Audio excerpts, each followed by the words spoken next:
नामक स्थान में रहने लगे थे।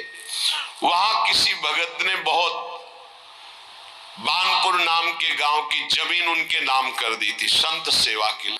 उन दिनों बानपुर में एक नया जो नवाब वो आया, वो बड़ा दुष्ट स्वभाव का था।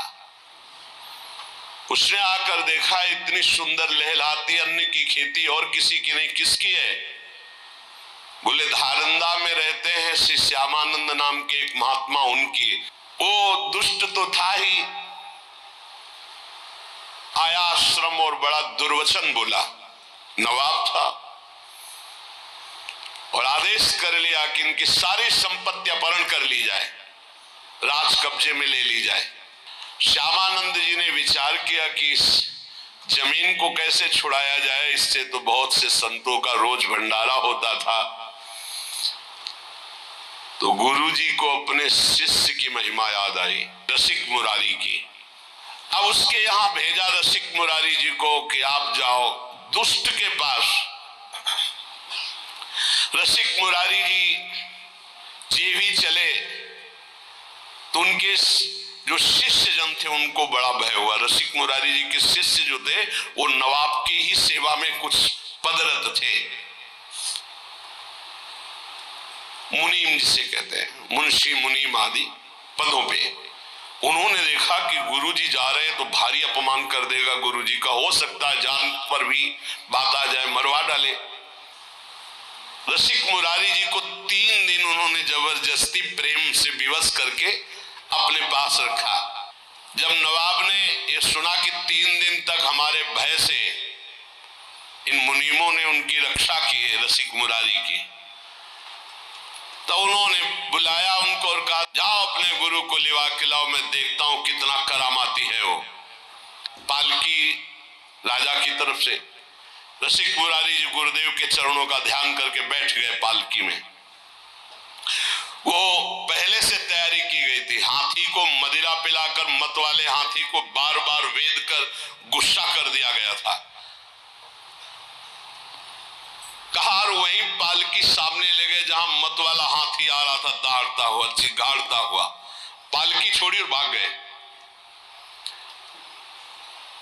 हाथी के सामने कोई टिकना, पर आप बिल्कुल विचलित नहीं हुए।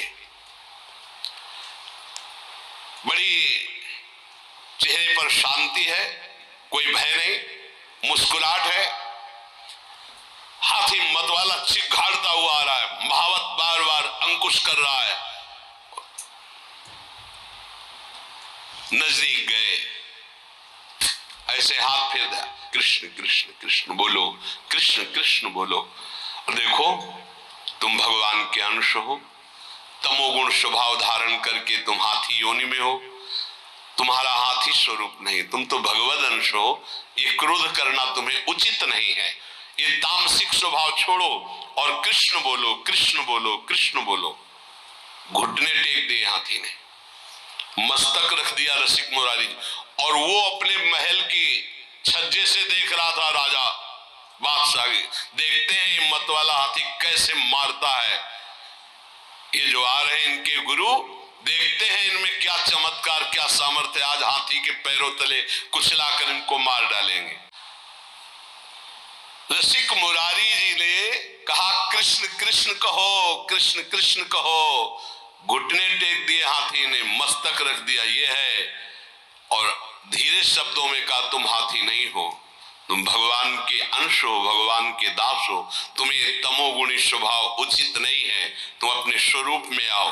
हाथी को उपदेश दिया तो हाथी घुटने टेक दिया, और केवल घुटने ही नहीं, रसिक मुरारी जी के चरणों में सर रख दिया उस मत वाले हाथी ने, और अश्रु प्रवाह करने लगा। अत्यंत प्रेम से ऐसे दुलार कर रहे रसिक मुरारी, और चरणों में ऐसे मस्तक रखे अश्रु प्रवाह कर रहा है। तब आपने भक्ति का उसके हृदय में दान किया, और संतों के पास तुलसी की माला रहती है, तत्काल बड़ी माला जो 108 गले में ऐसे बांधी, मानो शिष्य बना दिया। कान में भगवान नाम दिया, गले में माला बांध दी और कहा सुनो तुम्हारा नाम गोपाल दास है आज से। मतवाले हाथी को चेला बना लिया। अरे जब मतवाले मन को चेला बना लेते संत जल तो हाथी क्या है? सबसे बड़ा मतवाला हाथी मन है, किसी की कोई भी अंकुश बात नहीं मानता। गले में तुलसी की माला पहना दी, कान में कृष्ण नाम सुनाया और कहा तुम्हारा नाम गोपाल दास है। और वो ये सारा का सारा दृश्य राजा देख रहा था। उसे देख करके अब रहा नहीं गया कि ये कोई चमत्कारिक महात्मा है और कोई जादू तमाशा चमत्कार नहीं था, तो भगवान नाम का बल है। नवाब अब रहा नहीं गया, दौड़ता हुआ आया और श्री चरणों में गिर पड़ा, लिपट गया और कहा मुझे क्षमा कीजिए, मैं संतों का प्रभाव नहीं जानता था, मुझे क्षमा कीजिए। ये संतों के प्रभाव से दुष्टों का भी परिवर्तन हो जाता है। जितनी जमीन जब्त की थी वो तो वापस कर ही रहा हूं, कई गांव की और जो जमीनें हैं राजकीय विभाग के द्वारा अपहरण की वो भी मैं दे रहा हूं। वो जमीन दी और कई गांव की और जमीन दी और हाथ जोड़कर बोला कि मेरे बड़े भाग्य उदय हुए, मेरा पुण्य का पासा पड़ गया क्योंकि आप जैसे महान संत के दर्शन हुए। रसिक मुरारी जी ने कृपा करके गजराज का नाम गोपाल दास रखा, भक्त गोपाल दास। अब वो गजराज पीछे पीछे जैसे गाय के पीछे बछड़ा चलता है, ऐसे रसिक मुरारी के पीछे पीछे चल पड़ा। अब तो बड़ा आनंद, संत सेवा होती, प्रसाद जूठन मिलती गजराज गोपाल दास जी को, बड़ा भाव। संत समाज जो संतों को देखते थे ही आगे के पैर तोड़कर घुटने के बल होकर प्रणाम करते। वैष्णव है, चेला है रसिक मुरारी जी के, गोपाल दास नाम। जहां किसी संत को देखते बस घुटने टेक देते और माथा रख देते। अब वो बंजारों के यहाँ बोरे के बोरे चावल दाल आदि लाद कर संतों की जमात में जो लाने होते, तो चलो गोपाल दास सेवा है, संत सेवा, तो बस जितना भी जो कुछ है वो सब लाद करके गोपाल दास के संत सेवा की सामग्री। कैसा जीवन बदल गया, संतों की जूठन पाते हैं और संतों की सेवा में। एक बार सभी बंजारे मिलकर गोपाल दास जी के गुरुदेव श्री रसिक मुरारी के स्थान पर आकर कहा, ये गोपाल दास जी हमारा माल छान जाते हैं, अब लाना एक बोरा है तो एक बोरा वही साफ कर दिया, उठाया और सब पा गए और एक बोरा लाद करके ले आए, तो बोले घाटा तो हमारा हो ही जाता है। गोपाल दास जी का नियम था कि कभी स्थान में कोई विशेष महोत्सव भोज भंडारा हो, संतों की पंक्ति हो, तो जब सब संत भोजन पाके उठ जाते थे तब आप वहां जाते और चाटते थे संतों का शीत प्रसाद। कितना सौभाग्य हो भाग्य। रसिक मुरारी जी ने कहा कि देखो तुम वैष्णव हो गए हो, सब तुम्हारे आचरण ठीक है, लेकिन एक आचरण गलत है। तुम जो वहां लेने जाते हो उतने लिया करो, तुम ज्यादा दूसरा बोरा का अन्न क्यों खा जाते हो? और एक तो अमनिया है, वैष्णव को अमनिया नहीं खाना चाहिए। तुमको आज से अमनिया नहीं खाना और ऐसे नहीं लेना, जब तक मिले ना प्रसाद तब तक नहीं पाना। गोपाल दास जी ने उसकी समझ में आ गया। श्री रसिक मुरारी जी ने कहा बेटा जबरदस्ती कुछ भी खाना है पाप है, वैष्णव का ऐसा नहीं संस्कार होता है कि किसी के खेत में गए हो, किसी की दुकान से सामान, ऐसा नहीं। गोपाल दास जी ने घुटने टेक करके ऐसे गलती मानी कि मानो क्षमा कीजिए गुरुदेव, आगे से कभी ऐसी गलती नहीं होगी। अब तो संत सेवा में और भगवत उच्छिष्टामृत में बड़ी रति हो गई गोपाल दास जी की, जो हाथी गजराज थे। सब संत इनको खूब दुलार करते। चलो गोपाल दास आज वहां चलते, सूढ़ में चढ़ाया, पीठ में बैठा लिया, संत सेवा घुमा घुमा के, और संत भी बड़े मौजे, 5-5 10-10 संत बैठ जाते, गोपाल दास जी घुमा रहे। कितना सौभाग्य प्राप्त हो रहा है। गोपाल दास जी का संत सेवा का बड़ा चाव, जैसा संत आदेश करते वैसा ही करते। ये कोई बड़े भाग्यशाली जीव होंगे जो ऐसा सौभाग्य प्राप्त हुआ, नहीं संत सेवा में अनुराग होना बड़ा कठिन है। कोई संत कहते भाई गुरु भाई गोपाल दास आज फूल गोभी पाने का मन है, गए बाजार में गए, फूल गोभी की तरफ सूंड करते ऐसे, और जब उसकी तरफ देखते तो चाहे श्रद्धा हो चाहे ना हो, बड़ा तिलक लगा रहता था, कंठी बंधी हुई, और जो एक फूल गोभी देता फौरन अपने पास रख लेते, खाते नहीं। जो संत कहते वो मांग के लाते भिक्षा की तरह, दुकान में खड़े हो गए अमुक सामान की तरफ सूंड करते तो उसकी हिम्मत ही डोल जाती अपने आप, तो उनको जो देते वो ला के संतों को पवाते। यदि कोई जरा सा आनाकानी करता तो जो ही हुंकार मार के सूंड ऐसे करते तो हाथ जोड़ के खड़ा हो जाता, सामान ला के संतों को पवा। हाँ, सूंड फुंकार करके फटकार दे देते, डर जाता। कभी गोपाल दास जी से जैसे संत कहते कि हमारा चला फट गया है, लंगोटी कमजोर हो गई, जाते कपड़े की दुकान में सूंड रखते मार्केट में, वो बेचारा कितना दे हम, कितना आपको दे, सूंड से ऐसे कह के पूरा बंडल उठाते पीठ में रख करके चले। रसिक मुरारी जी हिसाब पहुंचाते थे और गोपाल दास जी माल लाते थे।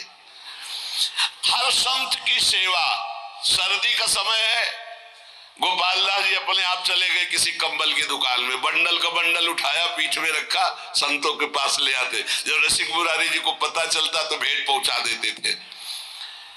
ऐसे कोई संत जो कहता हो खूब प्रसन्नता से गोपाल दास जी कहते, तो संत भी खूब प्रसाद परोसवाते और थोड़ा पाके सब गोपाल दास जी को पवाते। ऐसे दुलार होने लगा। देखो कितना सौभाग्य संतों का उच्छिष्ट मिलता। गोपाल दास जी के साथ बहुत से संतों की जमात थी, जिधर जाते उधर लोग दौड़ उठते। पहला चमत्कार है कि हाथी चेला है रसिक मुरारी जी का, संत सेवा में रहता है। बहुत लोग सीधा सामान सब देते हो, अपने पीठ पर लाद लेते, दर्शन की भीड़ लग जाती लोगों की। चारों दिशाओं में आश्चर्यजनक चर्चा चली कि गोपाल दास जी एक वैष्णव है और संत सेवा में रहते। गजराज बंगाल का सूबेदार, उसको जब पता चला ऐसा चमत्कारी आज्ञाकारी हाथी है तो उन्होंने पकड़वाने के लिए आदमी नियुक्त किए, पर जो नजदीक आता तो अपने स्वरूप में आकर के दंड दे देते, सूंड में फंसा के दूर पटक देते। जान से तो नहीं मारते पर किसी काम का भी नहीं रखते। गोपाल दास जी हाँ, तो जिन मुझ मारा तिन मैं मारे, ये सिद्धांत है, सेल्फ डिफेंस। हाँ, तो सेल्फ डिफेंस में गोपाल दास जी जितने आते उनको। अब जो सैनिक आए थे वो वापस चले गए, लद लुद के बोले महाराज वो हाथी पकड़ में आने वाला नहीं है, भागवतिक शक्ति से संपन्न। बहुत स्वर्ण मुद्रा पुरस्कार में रखी गई कि ऐसा हाथी बंदी बनाकर हमारे पास लाया जाए। तब उनमें से एक के दिमाग में आया कि साधुओं को नहीं मारता है, आसपास टहलते रहते। तो एक दुष्ट साधु वेश में, वो केवल साधु वेश बनाया गोपाल दास जी को पकड़ने के लिए। दुष्ट था, छलिया कपटी पाखंडी, वो वेश साधु का बनाकर गोपाल दास जी के सामने आया। गोपाल दास जी ने घुटने टेक दिए। ये वेशधारी के सामने ये देखो कितना बड़ा प्रभाव। अब उसने गोपाल दास जी जब घुटने टेक दिए तत्काल उसने बंदी बनवा लिया, आदमी उनके था, और गोपाल दास जी को ले गया। वहां जब ले गया तो जल और भोजन आदि अर्पित किया, एकदम नहीं खाया, क्योंकि संतों का जूठन, भगवान का प्रसाद पाने का गुरुजी ने नियम दिया है।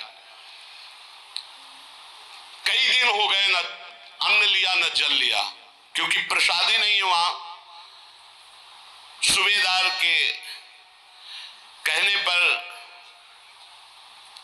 बिल्कुल ना अन्न न जल, कुछ भी जब नहीं खाया तो सलाह ली कि क्या है, तो उनका शायद ये भगत है, इसको गंगा जी में ले जाया जाए तो शायद गंगा जल पान कर ले, नहीं तो ऐसे तो प्राण निकल जाएंगे, काफी दिन हो गए कुछ खाया पिया नहीं। तो जे भी गंगा जी ले गए तो गंगा की जलधारा में खड़े हुए और गुरुदेव का ध्यान किया, अपने शरीर को छोड़ दिया। ये गंगा जी में जाकर देखो क्या सदगति हुई। एक कहा तमोगुणी हाथी शरीर और कहा इतनी बड़ी निष्ठा कि गुरुदेव ने कहा कि बिना भोग लगाए अमनिया नहीं पाते, तुम बंजारे के यहाँ से अमनिया नहीं, ऐसे नहीं पाया।